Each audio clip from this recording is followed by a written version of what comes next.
Hello, everyone, and welcome to this lecture on currency exchange and IFRS.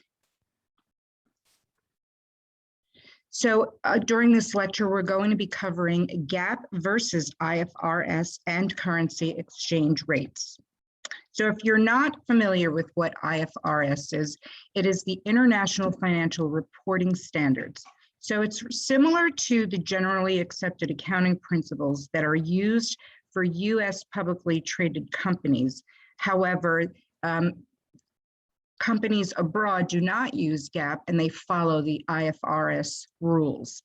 So the major difference between the two is GAAP is rules-based. There are certain rules such as revenue recognition, when you can recognize your revenue, what about depreciation and how, you can take an asset and depreciate it over the life of the asset that you may have purchased.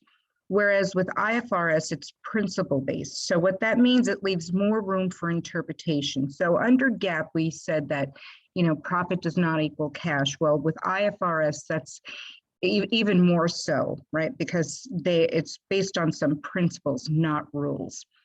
One of the principles under IFRS is LIFO, last in, first out inventory accounting methodology is not allowed to be used. All companies abroad must use either FIFO or the average inventory cost methodology. IFRS is used in more than 144 countries, and another difference between the two is that in the US, on the balance sheet,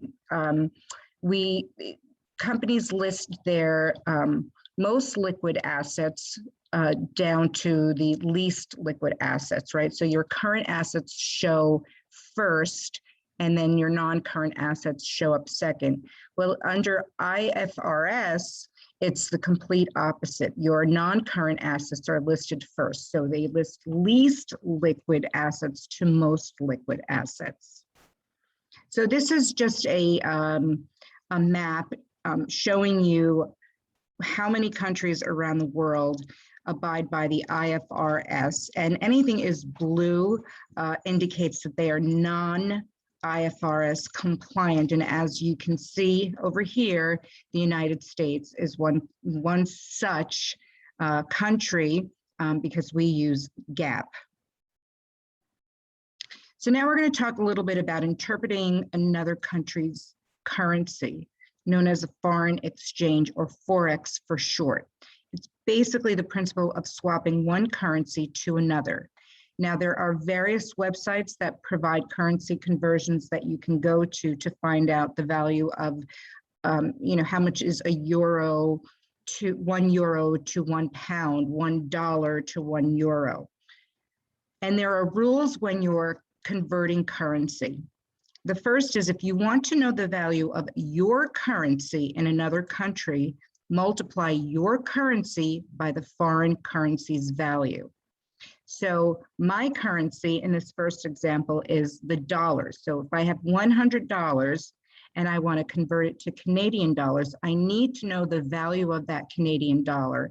And I've looked that up and it's 1.27. So if I take $100 US dollars and I convert that over to Canadian dollars, I'll have 127 Canadian dollars. I've taken the 100 and I've multiplied it by the 1.27. If you want to know the foreign value of your currency, you divide your currency by the foreign currency's value. So if I have 127 Canadian dollars, how much do I have in US dollars? Well, I take the 127 and I divide that by the 1.27, and that gives me 100 US dollars. So here are some examples. If I'm traveling from the US to Canada and I have $100, how much will I have when I exchange my money to CAD? CAD are the initials that are used for Canadian dollars. So as we just said, I would take that $100, multiply it by the currency rate of the Canadian dollar, and it would show me that I have $190.50. If I spend half of the Canadian dollars and I'm ready to go back home to the US, how much money will I have when I exchange my money back? So I take my 190.50 Canadian dollars and I divide that by 2 because I've spent half of it. So now I'm left with 95.25 Canadian dollars. I divide that by the currency rate of Canadian dollars, which equates to $75. So I will go home with $75. So a couple of more examples. You've earned 100 euros selling lemonade and you want to buy a video game online in US dollars. The game costs $95. Do you have enough to purchase that game? So the exchange rate for euros is 0.84. So I've earned 100 euros. The exchange rate is 0.84, and I want to know how much would that be in US dollars? Well, that would be 84. I'm multiplying the foreign currency, the euros, by the exchange rate to get the US dollar amount. So the answer to this question is no, I would not have enough because I need 95 US dollars. And if I have 100 euros, that's only worth 84 US dollars.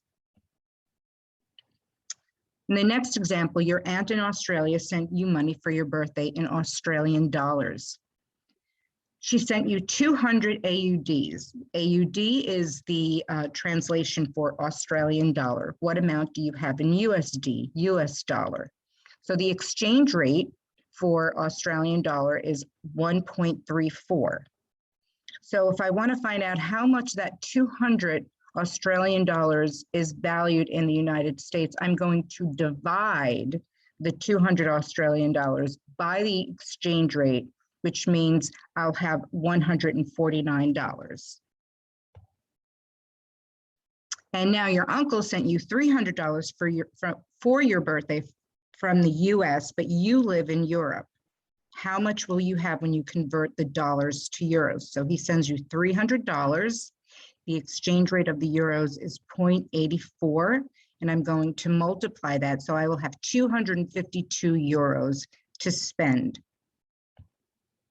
So in summary, we've learned about the International Financial Reporting Standards, and many companies use the rules under IFRS instead of GAAP, as you saw on the map that I shared with you. And one important thing, when you're using IFRS, it does not allow for LIFO inventory, last in, first out.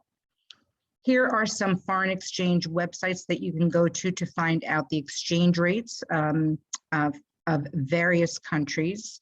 And with exchange rates, the rule is if you want to know the value of your currency in another country, multiply your currency by the foreign currency's value. If you want to know the foreign value of your currency, divide your currency by the foreign country's value.